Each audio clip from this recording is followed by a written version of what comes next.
Hello. সিলেটে নির্ভানা in হোটেলের মধ্যে কমপ্লিমেন্টারি ব্রেকফাস্ট নিয়ে বসেছি। হ্যাঁ, এখানে স্যুপ থেকে লুচি আর হচ্ছে গিয়ে খিচুড়ি থেকে চিকেন গ্রেভি সব কিছুই আছে। লাইভ স্টেশনে ডিম ভাজা হচ্ছে, দিয়েছে তরমুজের একদম রিয়েল জুস। তো সব কিছু নিয়েই বেশ মজা করেই ব্রেকফাস্ট করছি। আর এই লুচিগুলো একদম জমিয়ে দিয়েছে ব্রেকফাস্টটা। হ্যাঁ, পরোটা আর লুচি আমার বেশি পছন্দ হয়, যদিও ওইখানকার লুচিগুলো একটু পুরি টাইপের হয়ে গেছে। তাও কিন্তু খারাপ লাগছে না, বুঝতে পেরেছো? আর ভুনা খিচুড়ির সাথে আমার এই চিকেন গ্রেভি সবসময় খুব ভালো লাগে।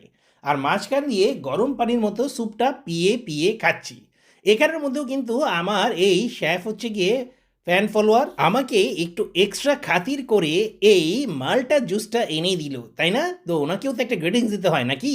আর এছাড়াও তো আমার এই খুদে ফ্যান রয়েছে আমার পিছনে, যেন হচ্ছে গিয়ে একটু আমার সাথে ভিডিওতে থাকতে পারে। আর সবশেষে এই শীতের সকালে চা না খেলে কি চলে? তোমরাই বলো।